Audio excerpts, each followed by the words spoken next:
Rupa-rupa pola batur kuring mun keur pareng di tempat gawe. Komo lamun pareng geus beres tina ngalaksanakeun pagawean. Aya nu ngadon nyanyian bari ngagitar. Aya oge anu jojogedan atawa anu ngadon ngobrol curhat. Malahan aya oge nu ngadon ngaheureuyan babaturan anu anyar ngagabung. Kusabab ngalaksanakeun gawe ti jam 8 isuk-isuk teh nepikeun ka peuting. Kadang-kadang jam 1 peuting teh kakarek beres. Nya kuring jeung nu sejen disadiakeun tempat keur istirahat. Jadi kuring pareng balik ka imah teh saminggu sakali. Tempat nu dipake cicing ku kuring jeung balad-balad nyaeta salah sahiji imah anu lumayan gede ngan rada geueuman.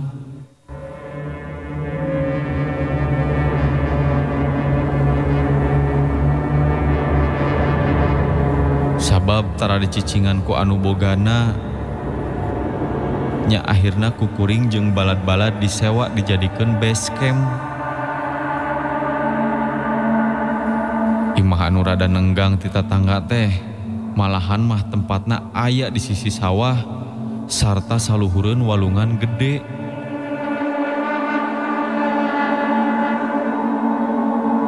Pareng wanci peuting karasana ku kuring mah cicing di imah eta teh aya hawa anu matak pikasieun.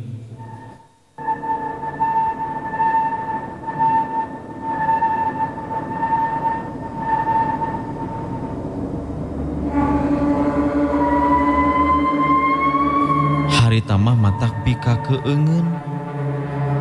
Kadang aya oge babaturan kuring anu sok sompral dina ngomongna.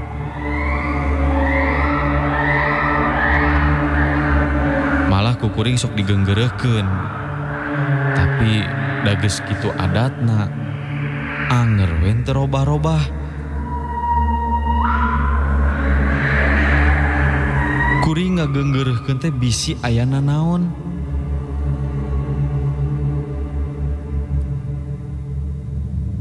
Maklum, kuring cicing di imah kakara. Jeung imahna teh meuni hara-haraeun. Kudu rada taliti. Bisi aya makhluk gaib anu cicing ngageugeuh eta imah ngarasa kaganggu ku ayana kuring anu lobaan sarta sok ngagandengan ti peuting.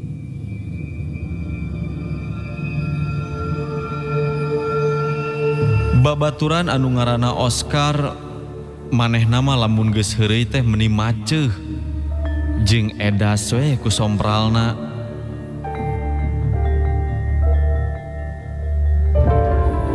Tapi dalah dikumaha deui da geus puguh hese dicarekna.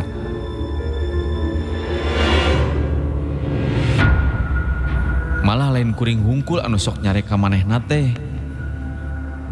Tapi batur kuring nu sejen oge rada kurang panujueun kana polahna si Oscar teh anu sarupa kitu.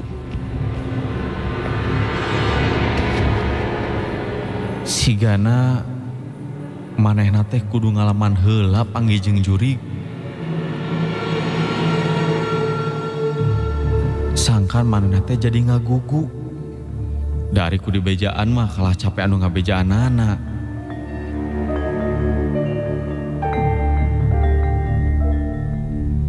Peuting ngagayuh ka janari leutik.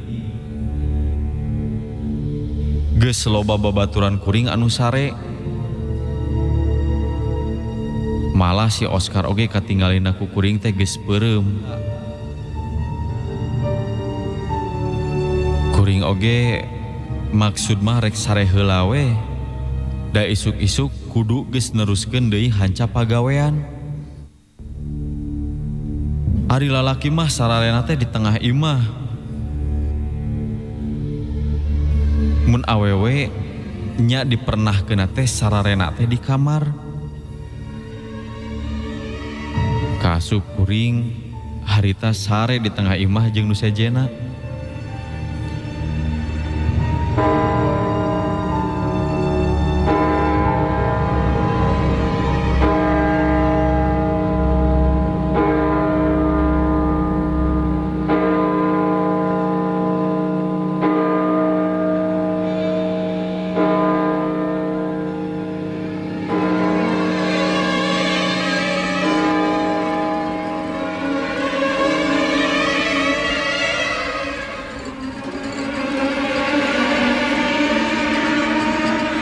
Kakarek oge kuring ngagelehe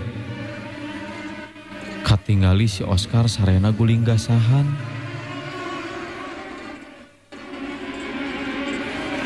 Kuring tepati malire karena kejadian kitu teh.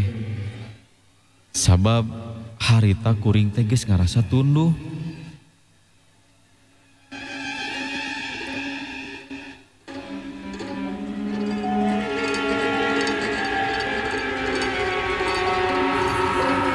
Kakarek oge kuring ngalenyap.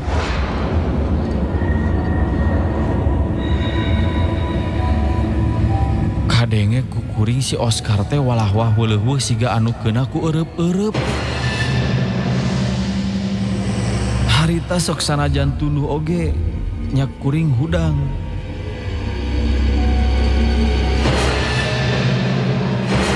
Tuluy kuring ngaguyah-guyah awak si Oscar. Najan geus ngimpi pikasieun, anggar we bawaan teh eta si Oscar mah. Adat kakurung ku iga cekolot mah. Padahal nu kapikir ku kuring mah eta impian teh sigana wae nya. Eta makhluk anu datang karena impian si Oscar teh jin atawa siluman anu ngarasa kaganggu ku ayana kuring jeung balad-balad nu aya di imah eta. Kuring jadi teu bisa meuremkeun panon sanggeus aya kajadian eta teh. Ari si Oscar mah geus kadenge kerek deui. Nya manehna mah geus sare deui wae.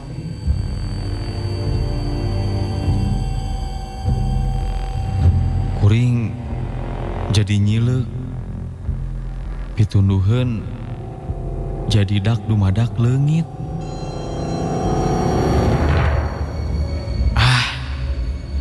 Hantugna kuring jadi satengah ngalamun, jadi ngawawaas karena keayaan.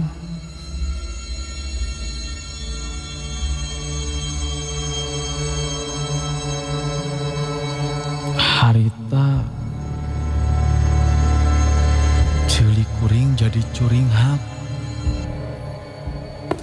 Kadenge aya sora anu lempang ti palebah dapur imah.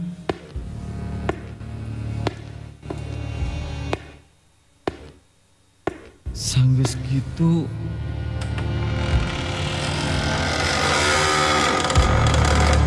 kadenge aya sora panto ngareket siga aya anu keur muka.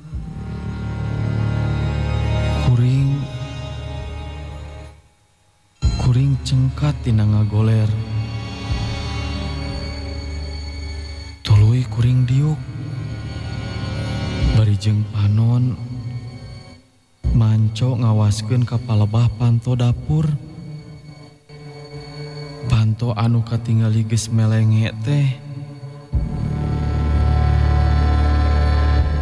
bet siga aya anu muka.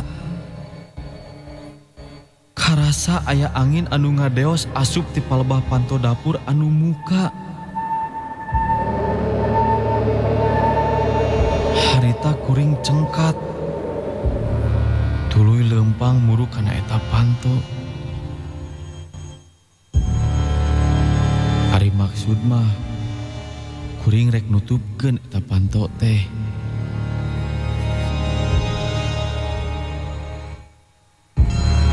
Sanggeus panto ku kuring ditutup, kuring balik deui ka tempat ngagoler tadi. Tapi angger we harita kuring jadi teu bisa sare. Kuring jadi kalah kadiuk ngajentul. Sok sanajan di eta imah teh loba babaturan kuring anu sejen, tapi ku sabab nu sejen mah geus sarare, kuring jadi asa ngarasa culang cileung. Lantaran di eta tempat anu masih keneh nyaring teh ngan tinggal kuring sorangan.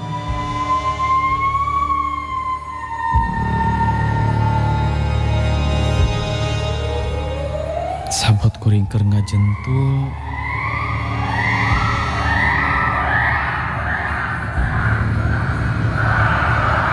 kuring teu kahaja ngareret ka palebah si Oscar. Pan kuring jadi ngarasa ruas pas ngareret ka palebah si Oscar anu ngagoler. Sabab nah si Oscar teh eueuh di tempat manehna nu tadi sare. Nah ka mana atuh ari si Oscar?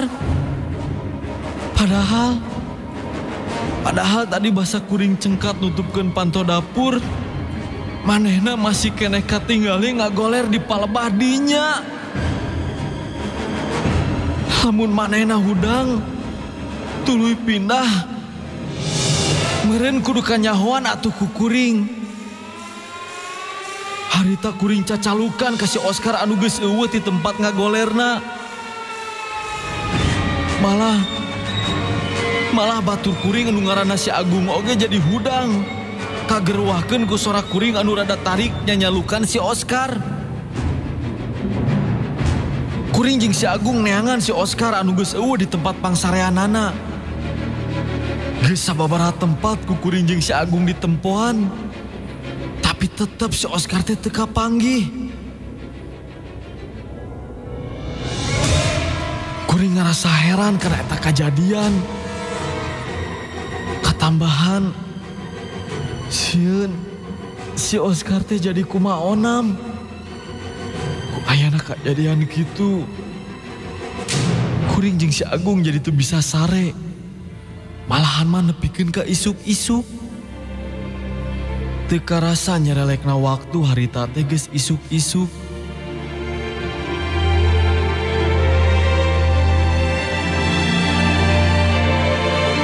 Panon poe geus meletek teu belah wetan.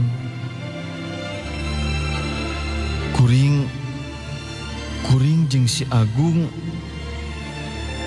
jadi curing hak.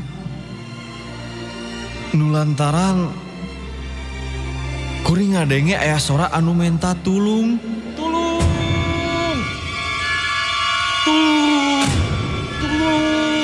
Aduh tulung. Eta sora datangna teh ti saluareun imah. Kuring jeung si Agung geuwat kaluar ti jero imah. Kuring ngadeukeutan nyampeurkeun sora anu keur menta tulung teh. Tulung.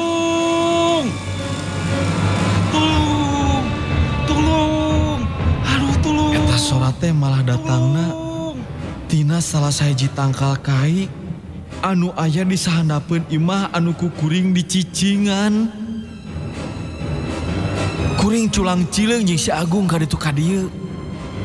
Kuring merhatikeun sakuriling tempat. Basa ku kuring ditelek-telek eta sora anu menta tulung teh.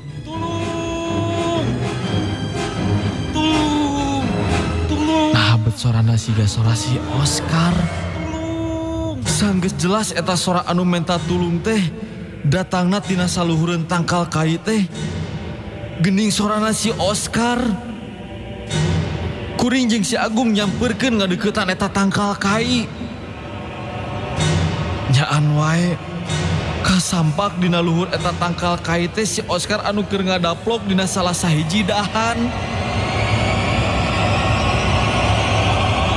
Si Oscar minta tulung bari ceurik. Kuring harita langsung ngabejaan babaturan anu sejena. Nyantugna mah babaturan kuring anu sarare keneh oge jadi kaharudangkeun. Sarta terus nulungan si Oscar anu ngadon aya dina luhur tangkal kai. Kabeneran harita teh aya taraje. Nya si Oscar ditulungan turun tina dahan tangkal kai. Sanggeus si Oscar aya di handap, manehna masih keneh can sadar. Katempona manehna siga anu kasurupan, panona dak dumadak jadi bolotot. Sing horeng bener si Oscar teh kasurupan. Nya harita kuring minta tulung ka kokolot anu aya di eta lembur, sangkan ngubaran si Oscar. Nya tekung si Lila, kokolot nu aya di eta lembur, datang ngubaran si Oscar.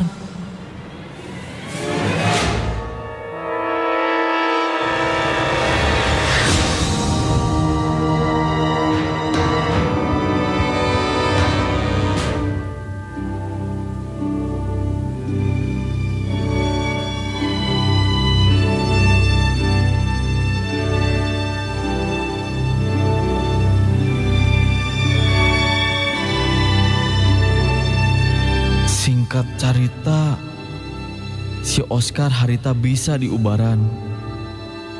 Malahan manehna nepikeun kasadar sabi hari deui. Kajadian anu dialaman ku si Oscar teh nyaeta dibalukarkeun ku kalakuan si Oscar anu maceuh pisan dina heureuyna jeung tina sok loba ngomong sompral. Manehna dipindahkeun sare ka luhur tangkal kai kulantaran nu ngagege eta tempat ngarasa teu diajenan jeung ngarasa kabaribinan. Tapi jadi aya hikmah na tina kajadian anu dialaman ku si Oscar. Kuring jeung sakabeh babaturan anu cicing di eta tempat teh jadi leuwih tartib. Sabab gening nu disebut makhluk gaib teh aya pagaliwota jeung urang sarerea. Ngan urang teu bisa langsung ningali ka eta makhluk gaib teh. Ku kituna urang kudu teu waleh eling sarta deukeut jeung nu maha kawasa. Sangkan urang dijauhkeun tina gangguan makhluk gaib anu rek ngahaja ngaganggu ka urang-urang salaku umat manusia.